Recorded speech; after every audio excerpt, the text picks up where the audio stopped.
G'day legends, it's Jai, that Aussie metal guy here.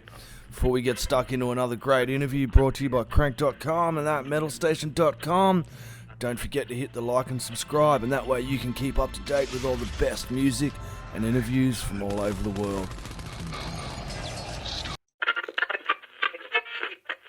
Hey, how you all going? It's Jai, that Aussie metal guy here with crank.com and with thatmetalstation.com. So no matter where you are in the world today, tonight, I am getting to have a chat with Justin Valletta and Logan Holloway. As I know, I've discussed this just before we went on camera. I'm probably going to annihilate it. Moy Nok. And I know I've buggered it up, dude. Cheers for joining me, man. The latest album comes out 9th of September, A Place for Ash. It is an absolute pleasure to talk with you guys. Thanks, man. That's actually the first time I've heard it pronounced that way, so that's interesting. Yeah. I'll take it. Yeah, cool. So how do you pronounce it? Is it more like just let me Moy know? Nok. Yep, Moy cool. Nok, Monique. Yeah, Monique. killer name, dude. Can you first off, I want to ask, since we're talking about, where does the name come from, man? Tell me about that. You want me to? Sure, go on. So yeah, when we started the project, we were looking for just something to represent like bleakness. I think is really the influence behind what we wanted to call ourselves, and we started back in 2016. We went through a few different iterations of names, and then we were doing research, and we found this city called Moy Nok in Uzbekistan that the Russians. It's a big long story, but it used to be a major port city in Uzbekistan. The Russians came in, they diverted the water source, they made a bunch of ecological changes, and now it's one of the most desolate places on earth. All the boats that used to be there are still there, but there's no water anymore. It's basically a desert because they diverted the water source for irrigation purposes and stuff. So yeah, you can look up pictures online. It's just a desert with like rusted out boats and I definitely will, because that kind of shit interests me, man. Can you tell me a little bit about how you guys began? Tell me a little bit about the beginnings of you guys. Yeah, here you take go. We were in a couple bands before and went on tour together. Came back from tour. My other guitar player was moving to the other side of the country. The other guitar player was a dick, so we just kind of we're like, hey, we're all serious about doing stuff. Don't want to just be, a local band in our hometown. So we just got together. And we're like, all right, let's fucking hammer this shit out and get on the road, play shows, put stuff out, not be lazy. And I've known Justin for 20 years. We've both been in the scene together growing up. And yeah, we were just everybody was on board to make a black metal band that wasn't just just ripping off everybody from first and second wave, and still wanted to have some rock and roll in there and be really considered a live band and put on a show and just put stuff out that we're actually proud of, from the art to the press to recording, mastering, anything we can do to get as close as we can to just a quality product, regardless of if 10 people listen to it or fucking 10,000 or whatever. If you stumble across it, we want you to be like, oh, this is fucking cool. It is really bloody cool, and I'm going to touch on it. You mentioned the little bit of the rock aspect that has you rocking, not necessarily the rock sound, but dude, I was just watching your live clips over there, dude, and I was just rocking the bloody hell out, dude. I love the way you guys, it was the Carve My Name track live and the other live track you got up there, dude. I love the way you guys, all the three of you, Logan, Donald and Devon, you all kind of do the vocals as well, which kind of opens it up to these different vocal compositions and sounds through the song as well. Yeah, and part of that is just honestly pure laziness. And part of it is just we all sound different and nobody wants to deal with a lead singer in the band carrying a microphone. So it's all right, well, we all do vocals. Let's all put in the work. And nobody's stuck with, I got a whole album worth of stuff to write, but we all kind of have a pretty good idea where we're coming from. and most of the time we'll write our chunks and then put them together, and luckily they've all seemed to kind of like make sense. Sometimes we have to step back and be like, oh, you're writing about this, let me change whatever. But yeah, as far as like the sound and stuff, and then it's also super fun just to like have 3 vocalists to like make an impact at some moment, you know?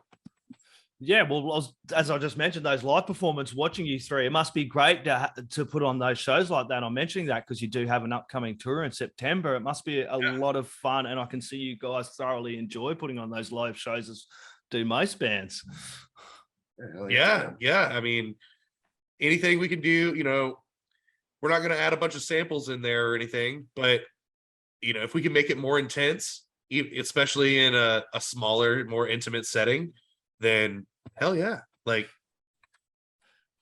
so can you tell me a little bit about that first EP, the demo there, the Anguish and Atonement? Because that's an absolute ripper and kind of made a really big statement as it come out, dude. It's got a great sound, and I've loved diving back into your music, man. Kind of like hadn't heard of you guys, and then I get like a lot of the time I get emails. I'll come back, circle back to the Anguish and Atonement. I get emails all over the place with Curtis and a lot of other labels and PR and bands I work with. And for me, it's always a joy listening to new music. And when I come across you guys, I've just had an absolute blast diving into your past catalog as well. Thanks, man.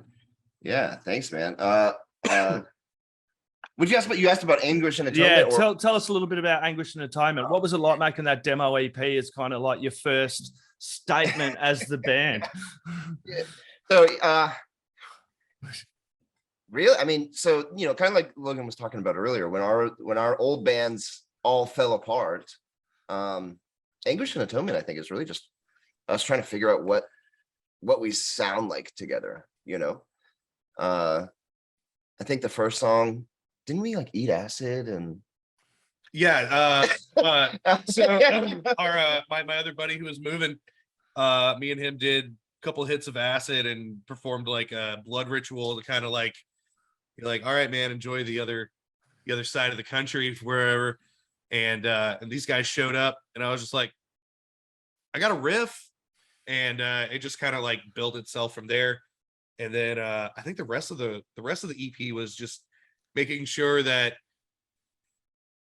their previous band was a mellow death band, and I was just very adamant on not being I think you and I both. Yeah, of course. Yeah. But so I think it was just, yeah, really seeing what does everybody have to offer in the band setting. Though we don't really like to write individually.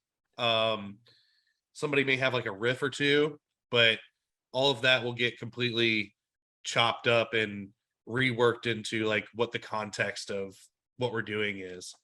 We also had we had a stupid deadline too. Well, yeah, we had the crazy deadline, so we formed this band.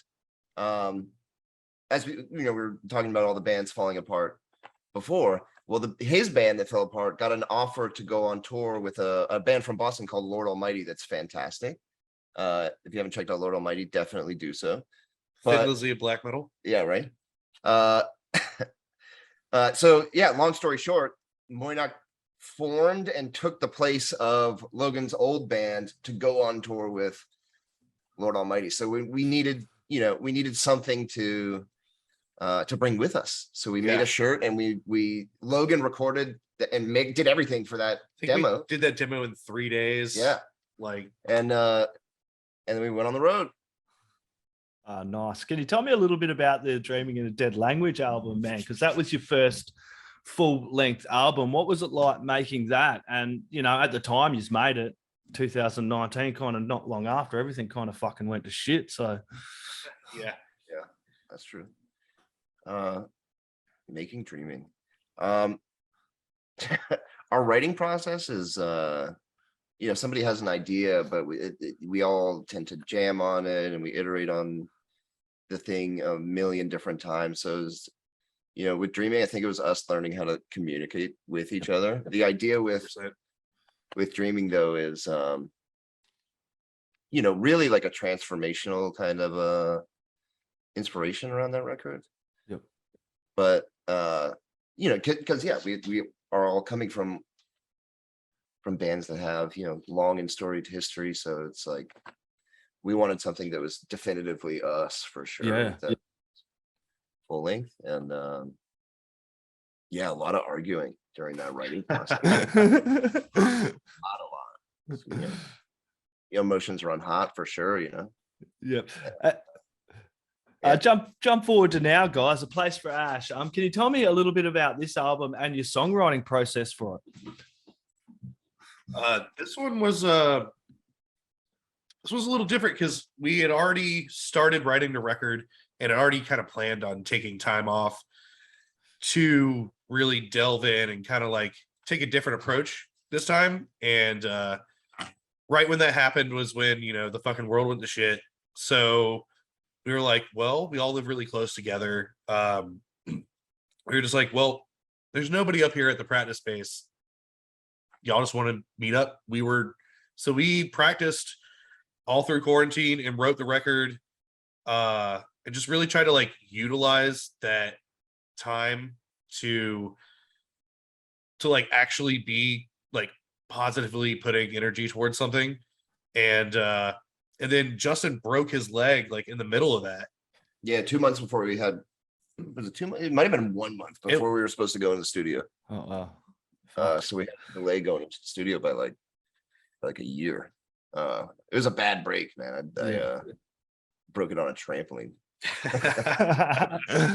Yeah, so I got like 22 pins and shit in my knee, and it was a really long recovery process. So it's kind of like everything that could have gone wrong, kind of did. Yeah, with that recovery process there, Justin, it must have been a bit of work, you know what I mean, getting back into being able to play the drums the way you do, dude, eh? Oh yeah, man. Like in the studio, it was crazy because like when we finally went, excuse me, back to the studio, he still wasn't walking good.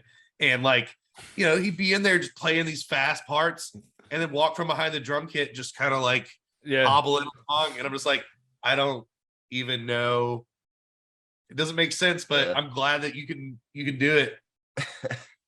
Yeah, that shit was awful. So yeah, the writing process was just it was brutal for this most recent record. Obviously, it was written entirely through the pandemic. Yep. Maybe not entirely. There's a song that we like had. Yeah, we were touring one of the songs. Yeah. But I think other than that, I mean, I think we were just trying to mature a little bit, like try and like I think the first record has a lot of ideas thrown in, and maybe some sections that are just kind of like here for a second and go away. And this time I think the vetting process for the riffs were a lot stronger. It had to be like, is this like a really good riff, or is this just like something that like it works? And I think everybody had a lot more input and a lot more thoughtful construct into like how the riffs and the album in general are like flowing. Yeah, I feel like the writing process was actually I feel like it was easier compared to Dreaming.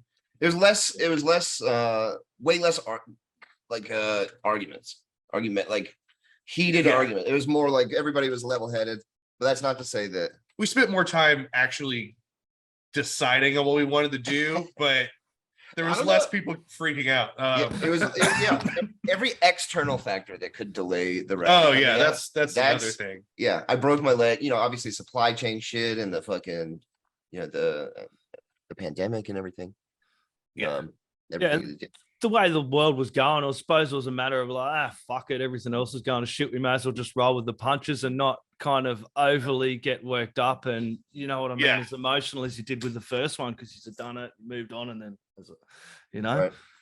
I think the other big goal was let's just not put out a sophomore slump, like let's like this record and make sure that we like this record so that like regardless, it's like if we like it, I mean that's the end of the goal, right? So but it's an absolute ripper, dude. That last track, man, that's like over 11 minutes, man. The beast that mourned at the heart of the mountain, dude. That's a killer track, man, to end it with, man. Tell me about that one. Man, that one was quick. Yeah, I mean it's as far as like it's a long song, but it's not really super complicated. It was just like, hey man, there's this vibe, and like we just kind of were like all agreed upon, like, you know, we wanted to build, and we, you know, kind of like how we ended the last record, we really liked kind of having that big like climax there at the end. And we wanted to do something similar to that, but not just rip it off. And yeah, no, I think we had the main riff and the idea, and it was just like, all right, we're gonna go through all the levels of this and just kind of exploit every aspect of the emotional factor there. Yeah, it's a fun one to play. We haven't played it live yet, but I'm looking forward. I love those big epic tracks, man. I love when I see bands that aren't afraid to fucking tackle them, man, because it's like going on this journey with an artist, you know what I mean? Listening to the whole of this album, where I was lucky enough to, from Penance, man, that opening of Penance, dude, absolute ripper, dude, right through to that epic, The Beast That Mourned at the Heart of the Mountain. I really thoroughly enjoyed this release. It, man, feels like you guys are finally, you know, hit your straps and you kind of got where you're going, you know what I mean? Yeah, thanks, man. Thank you very much. Yeah, I appreciate that. Can you tell me a little bit about that opening track, Penance, man? Because I really fucking dug the build up and the opener of that, man. That was killer. Yeah, that's Donald. That was pretty much all him. And shit, I think you might have come up with the idea of him just doing those lyrics by himself, and like, no, I think that was him too. maybe, yeah. And well, all three of us were like, no, but we'll try it. Yeah. And we tried it and we were like, never been more Damn. wrong in my life. yeah, I was sorry, like, man. you got it right. You got it. You're Yep. definitely right about that. Yeah, it's It hits you, man. It bloody Yeah. hits you, dude. From when I put that on, like, I was like, first time I listened to it, dude, I put it on and I was like, damn, fuck yeah, dude. I'm glad. Yeah, I mean, In the studio too, he was like clipping the fuck out of the mic. yeah. Like we're leaving it. Yeah, we're like, leave it in, let it be fucked That up. sounds It's awesome. better. Yeah. And yeah, I mean, I think Damn. some of that, like, you know, it is 2022, and like, as much as I love like mood and atmosphere, I do want to get you when I can get you. And Yeah. so Yeah, definitely a great opening track, and leads on to the first single you guys have released off it, Throes of Ardent Disposition, which is out now, man. Tell us about that track. Shit, I don't know, man. Probably my favorite to play live. We just started recently playing it out live, and I wrote a drum part that's really, you know, it's one of my favorite things that I've ever written on drums. Yeah, man. What's it? You go. I think that is probably the most strong example of what I was saying earlier about just like honing in on the riff that we believe is strong, you know, and that's probably the most like rock and roll song on the record too, you know, like For sure. Black and roll. Yeah, like I don't know. I mean, I think the whole idea is just like finding some spot in between, like, you know, DSBM and rock and roll, but like we have so much other influences that like they creep in, obviously.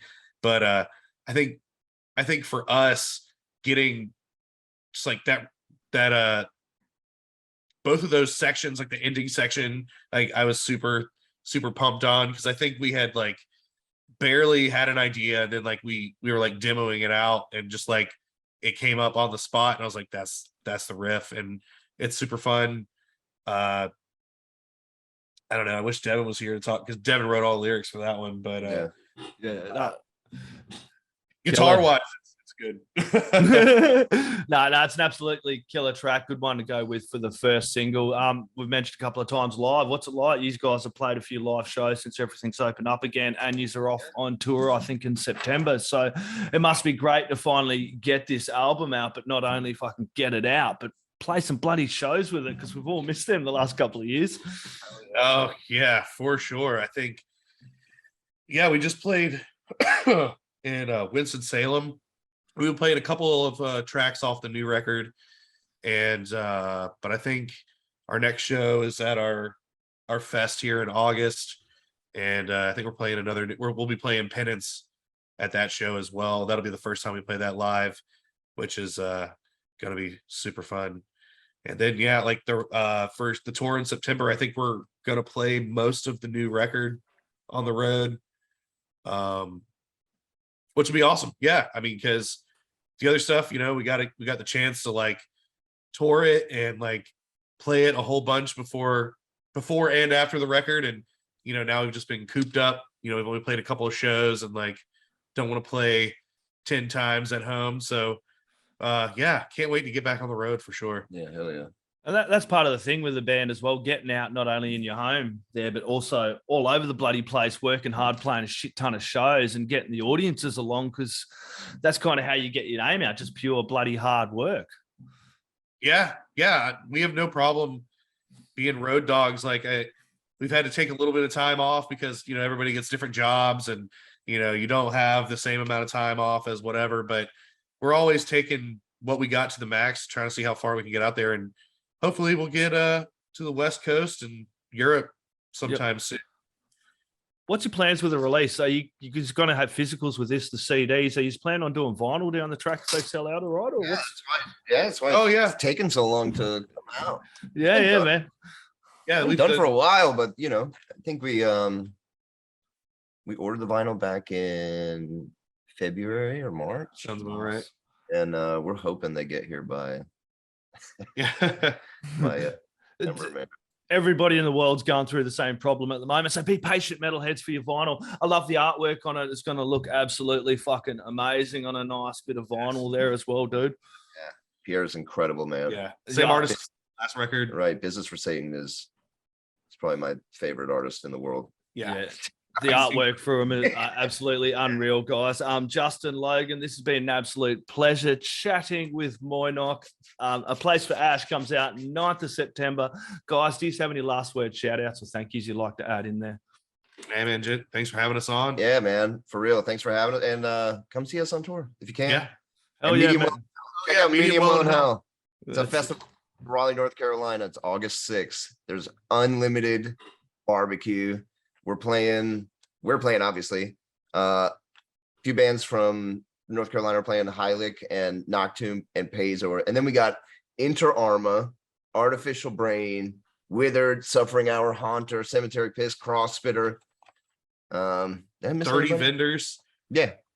Yeah, we have a heavy metal flea market there. Oh yeah, everybody get onto that. And if you want to pay for my plane tickets, I have my passport. Anybody out there listening to this, pay for my plane tickets. I'll be there. Cheers, guys. This has been an absolute pleasure. You have a lovely evening. Cheers. Yeah.